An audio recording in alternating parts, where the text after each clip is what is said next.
आपका स्वागत है competitive centre empire of arts में। मैं मोहम्मद इश्तियाक जिया लेके आया हूँ हिस्ट्री का चैप्टर नंबर 2 समाजवाद एवं साम्यवाद का अति लघुत्तरीय प्रश्न। इस चैप्टर में हम लोग अति लघुत्तरीय प्रश्न को देखेंगे, जिसमें पहला क्वेश्चन है पूंजीवाद। मैं सीरियल वे में पढ़ा रहा हूँ, प्रत्येक चैप्टर को पढ़ा रहा हूँ, ऑब्जेक्टिव को करवा रहा हूँ, आपका अति लघुत्तरीय प्रश्न और दीर्घोत्तरीय प्रश्न को भी करवा रहा हूँ।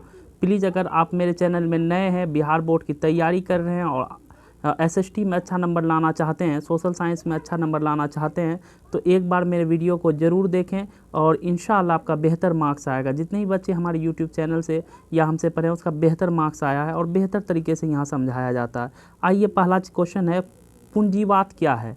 मैं बता दूं पूंजीवाद क्या है। एक ऐसा वाद जिसमें सोना, चांदी, हीरा, जवाहरात इत्यादि को शामिल किया जाता है, उसे ही पूंजीवाद कहते हैं। एक बार फिर से समझिए, पूंजीवाद क्या है। एक ऐसा वाद जिसमें हीरा, सोना, चांदी इत्यादि, जवाहरात, जमीन इत्यादि को शामिल किया जाता है, उसे ही क्या कहा जाता है, पूंजीवाद कहा जाता है। ये देखते हैं इसका आंसर में क्या लिखा हुआ है। जैसा कि आप देख पा रहे हैं, पूंजीवाद क्या है, ऐसा वाद जिसमें क्या लिखा मेरे दोस्तों, देखिए पूंजीवाद क्या है ना। पूंजीवाद को देखेंगे हम लोग, पूंजीवाद है क्या, ऐसा वाद जिसमें हीरा, सोना, चांदी, जवाहरात, अशर्फियाँ इत्यादि को शामिल किया जाता है, इसे ही पूंजीवाद कहा जाता है। इसको सेकंड तरीके से हम ऐसे भी बोल सकते हैं, पूंजीवाद किसे कहते हैं, समझ गए बात को। उसके बाद आता है खूनी रविवार। ये बहुत इंपॉर्टेंट क्वेश्चन है। खूनी रविवार क्या है, बहुत इंपॉर्टेंट, VVI लगा दीजिए इसमें, बहुत इंपॉर्टेंट क्वेश्चन है, ये लगातार पूछा जाता है। आइए हम बताते हैं आपको खूनी रविवार है क्या। जो रूस का राजा जार निकोलस था, वो बहुत ही अत्याचारी राजा था। रूस का राजा जार निकोलस द्वितीय था, जो बहुत ही अत्याचारी राजा था। वह एक अयोग्य शासक था। उसने अपने किसानों पर अत्यधिक कर लगा दिया था, जिसके कारण किसानों का उपज का सारा हिस्सा राजा को ही देना पड़ता था। राजा को ही देना पड़ता था उपज का सारा हिस्सा, जिससे किसानों की स्थिति दयनीय हो गई थी। उसके बाद मजदूरों को कई वर्षों से काम कराकर मजदूरी नहीं मिलती थी। मजदूरों की स्थिति भी क्या हो गई थी, दयनीय हो गई थी।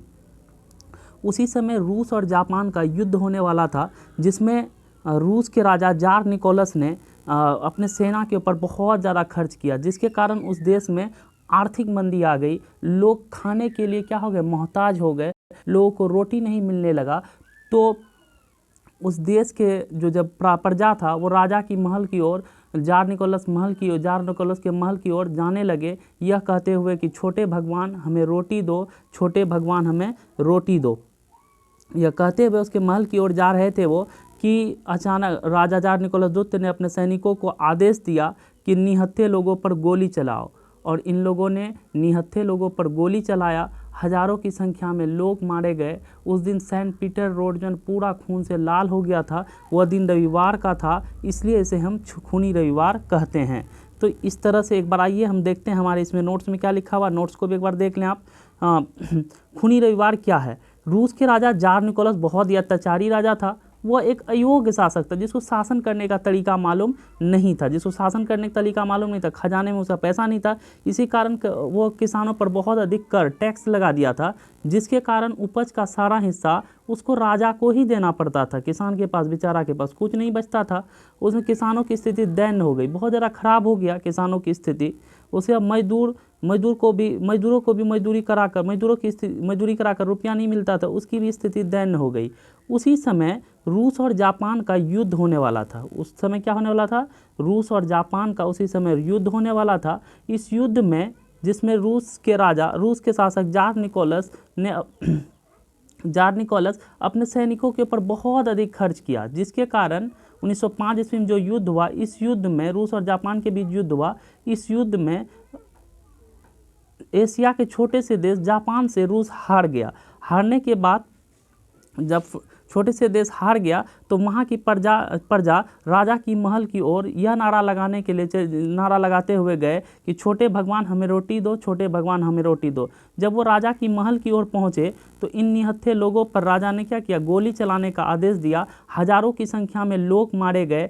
वो सेंट पीटर रोड पूरा खून से लाल हो गया। वह दिन आपका क्या कहते हैं, रविवार का था, इसीलिए इसे खूनी रविवार भी हम लोग कहते हैं, जिसे हम इंग्लिश में ब्लडिंग संडे भी कहते हैं। एक बार फिर से मेरे दोस्तों मैं आपको समझा दूं कि क्वेश्चन क्या है, खूनी रविवार। एक बार मेरी वॉइस को अच्छी तरह से आप लोग सुने। इंशाल्लाह जब वाइट बोर्ड पर पढ़ाने का मौका मिलेगा और अच्छे तरीके से बताया जाएगा। कि उसके बाद है खूनी रविवार क्या, एक बार फिर से सुन ले। खूनी रविवार, व्हाट इज ब्लडिंग संडे, खूनी रविवार है क्या। रूस के राजा जार निकोलस थे, वो बहुत ही अत्याचारी राजा था। वह अपने किसानों के ऊपर बहुत अधिक कर लगा दिया था, जिसके कारण किसानों की स्थिति दयनीय हो गई थी। मजदूरों की भी स्थिति दयनीय थी, क्योंकि मजदूरों की मजदूरी इतनी कम थी कि वो अपने और अपने परिवार का भी पेट नहीं भर पा रहा था, जिसके कारण उसकी भी स्थिति बहुत ज़्यादा दयनीय हो गई थी। और किसानों को उपज का सारा हिस्सा राजा को ही देना पड़ता था, जिससे किसान के पास अपने साल भर खाने के लिए भी कुछ नहीं बचता था। उस समय रूस और जापान का 1905 ईस्वी में युद्ध होने वाला था, जिस युद्ध में जार निकोलस दूत, क्योंकि वो अयोग्य शासक था, उसको शासन करने का तरीका पता नहीं था, इसलिए वो अपने सैनिकों के ऊपर बहुत अधिक रुपया खर्च किया, जिसके कारण उस देश में आर्थिक मंदी आ गई। लोगों को खाने के लिए मिल नहीं रहे थे, बच्चे स्कूल नहीं जा रहे थे, भूखमरी आ गई। तो वहाँ के जो लोग थे उन लोगों ने राजा की महल की ओर यह कहकर जाने लगे, छोटे भगवान हमें रोटी दीजिए, छोटे भगवान हमें रोटी दीजिए। जब राजा की महल की ओर पहुँचे, जार निकोलस दूत ने उन लोगों के ऊपर सैनिकों को कहा कि गोली चलाओ। हजारों की संख्या सैनिकों ने गोली चलाया, हजारों की संख्या में लोग मारे गए। वह दिन रविवार का था, है ना। वो मतलब कि जो रोड पे गोली चला, सेंट पीटर रोड पूरा खून से लाल हो गया, वो दिन रविवार का था, इसलिए इसे हम खूनी रविवार भी कहते हैं।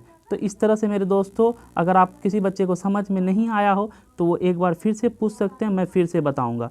अगला क्वेश्चन आता है अति लघु उत्तरीय प्रश्न का कि अक्टूबर क्रांति क्या है। बहुत इतने अच्छे तरीके से कोई भी यूट्यूब चैनल में आपको नहीं बताया जाएगा। बिहार बोर्ड में जो भी आर्ट्स बच्चे हैं, सोशल साइंस पढ़ना चाहते हैं, इतने अच्छे तरीके से नहीं बताया जाएगा उसको। लेकिन अगला क्वेश्चन है अक्टूबर क्रांति क्या है। देखिए, उस समय रूस में 2 कैलेंडर चलता था, जिसमें 13 दिनों का अंतर था। एक नया कैलेंडर था और एक पुराना कैलेंडर था, जिसे हम ग्रेगोरियन कैलेंडर और ग्रेगोरियन कैलेंडर, एक नया कैलेंडर था, एक पुराना जूलियन कैलेंडर। दोनों कैलेंडर में क्वेश्चन है अक्टूबर क्रांति क्या है। एक बार आपको समझा दें, फिर आपको जो हम लिखे हैं उसको ये करेंगे। अक्टूबर क्रांति, उस समय रूस में 2 कैलेंडर चलता था, एक नया कैलेंडर, एक पुराना कैलेंडर। नए कैलेंडर का नाम ग्रेगोरियन कैलेंडर था, जबकि पुराने कैलेंडर का नाम जूलियन कैलेंडर था। दोनों कैलेंडर में 13 दिनों का अंतर था। पुराने कैलेंडर के अनुसार से बोल्शेविक क्रांति अक्टूबर 1917 ईस्वी में हुआ था, जबकि नए कैलेंडर के अनुसार से बोल्शेविक क्रांति नवंबर 1917 में हुआ था। इसलिए बोल्शेविक क्रांति को ही हम लोग अक्टूबर क्रांति कहते हैं। एक बार फिर से सुनिए मेरे दोस्तों, अक्टूबर क्रांति किसे कहते हैं। उस समय रूस में 2 कैलेंडर चलता था, एक नया कैलेंडर और एक पुराना कैलेंडर, है ना। पुराने कैलेंडर के अनुसार से बोल्शेविक क्रांति अक्टूबर 1917 में हुआ था, जबकि नए कैलेंडर के अनुसार से बोल्शेविक क्रांति नवंबर 1917 में हुआ था। यही कारण था कि बोल्शेविक क्रांति को ही हम लोग अक्टूबर क्रांति कहते हैं। एक बार फिर से सुनिए कि अक्टूबर क्रांति किसे कहते हैं हम लोग। क्वेश्चन मेरा है अक्टूबर क्रांति क्या है। अक्टूबर क्रांति क्या है, इस विषय में हम लोग बात करेंगे। उस समय रूस में 2 कैलेंडर चलता था, एक ग्रेगोरियन कैलेंडर, एक जूलियन कैलेंडर। दोनों कैलेंडर के अनुसार से, है ना, 13 दिनों का अंतर था, और 13 दिनों, दोनों कैलेंडर में 13 दिनों का अंतर था। नए कैलेंडर के अनुसार से बोल्शेविक क्रांति अक्टूबर 1917 ईस्वी में हुआ था, जबकि पुराने कैलेंडर के अनुसार से बोल्शेविक क्रांति नवंबर 1917 ईस्वी में हुआ था। इसलिए मेरे दोस्तों, इसलिए मेरे भाई, अक्टूबर क्रांति को ही हम लोग, बोल्शेविक क्रांति को ही हम लोग अक्टूबर क्रांति के नाम से जानते हैं। अगला क्वेश्चन आता है आपका, सर्वहारा वर्ग किसे कहते हैं। बहुत इंपॉर्टेंट क्वेश्चन है। चौथा क्वेश्चन है, सर्वहारा वर्ग किसे कहते हैं। बहुत इंपॉर्टेंट मेरे भाई, बहुत इंपॉर्टेंट। अगर इसको हम पढ़ लेते हैं, ये क्वेश्चन पूछा जाता है, सर्वहारा वर्ग किसे कहते हैं। कई बार ये क्वेश्चन पूछा गया है, एक बार अच्छे से देखिए। एक ऐसा वर्ग जिसमें मजदूर, किसान, गरीब, ज़रूरतमंद लोगों को शामिल किया जाता है, उसे ही सर्वहारा वर्ग कहते हैं, है ना। सर्वहारा वर्ग किसे कहते हैं। एक ऐसा वर्ग जिसमें मजदूर, किसान, गरीब लोगों को शामिल किया जाता है, उसे ही सर्वहारा वर्ग कहते हैं। एक बार फिर से सुन लीजिए, सर्वहारा वर्ग किसे कहते हैं। एक ऐसा वर्ग जिसमें मजदूर, किसान, गरीब इत्यादि लोगों को शामिल किया जाता है, उसे ही सर्वहारा वर्ग कहते हैं। अगला क्वेश्चन आता है आपका, क्रांति से पूर्व रूस के किसानों की स्थिति कैसी थी। बहुत इंपॉर्टेंट क्वेश्चन है। क्रांति से पूर्व रूस के किसानों की स्थिति कैसी थी? तो देखिए मेरे दोस्तों, क्रांति से पूर्व रूस किसानों की स्थिति बहुत ज़्यादा खराब थी, क्योंकि रूस का राजा जार निकोलस था जो वो बहुत ही अत्याचारी राजा था, जिससे किसानों के ऊपर इतना ज़्यादा टैक्स लगा दिया था, वो कर को लगा दिया था, जिसके कारण किसान को सारा उपज का हिस्सा राजा को ही देना पड़ता था, जिसके कारण किसानों की स्थिति क्या हो गई थी? दैन्य हो गई थी। इस तरह से हम कह सकते हैं क्रांति से पूर्व रूस के किसानों की स्थिति बहुत ही ज़्यादा खराब थी। और यही मतलब कि जब किसान तंग आ गए तो वहाँ के राजा के खिलाफ उन्होंने क्या किया? क्रांति किया। तो क्वेश्चन देखते हैं एक बार, हम अपने क्या नोट्स में लिखा हुआ है, क्रांति से पूर्व रूस के किसानों की स्थिति कैसी थी? क्रांति से पूर्व रूस के किसानों की स्थिति बहुत ही खराब थी, क्योंकि रूस के राजा के द्वारा किसानों के ऊपर बहुत ज़्यादा कर लगा दिया था, जिससे उपज का सारा हिस्सा राजा को ही देना पड़ता था। इस तरह से स्पष्ट हो जाता है कि क्रांति से पूर्व किसानों की स्थिति बहुत ज़्यादा क्या थी? खराब थी। मेरे दोस्तों, याद करने वाला सब्जेक्ट नहीं है सोशल, हम याद नहीं कर सकते हैं सोशल को, सिर्फ समझ सकते हैं। अगर किसी बच्चे को ये नोट्स चाहिए PDF के रूप में तो 8709889091 पर वो फ़ोन पे कॉल करें हमें, हम उसको नोट्स भेजेंगे। नोट्स का चार्ज मात्र RS 300 रुपीज़ उसको लगेगा। इस नंबर पे आप कॉल करें और फ़ोन पे या गूगल पे के माध्यम से आप हमारे नोट्स को प्राप्त कर सकते हैं। आइए तो एक बार फिर से आपको बता दें, क्रांति से पूर्व रूस के किसानों की स्थिति कैसी थी? तो क्रांति से पूर्व रूस के किसानों की स्थिति बहुत ज़्यादा खराब थी, क्योंकि रूस के राजा जार निकोलस के द्वारा किसानों के ऊपर बहुत ज़्यादा कर लगा दिया था, जिससे कर को चुकाने में सारा उपज का सारा हिस्सा जितना उपज होता था खेत में राजा को ही देना पड़ता था, और किसान बेचारे के पास तो कुछ नहीं बचता था, जिससे किसानों की स्थिति क्या हो गई थी? खराब हो गई। इस तरह से हम कह सकते हैं क्रांति से पूर्व रूस के किसानों की स्थिति क्या थी? बहुत ज़्यादा खराब थी।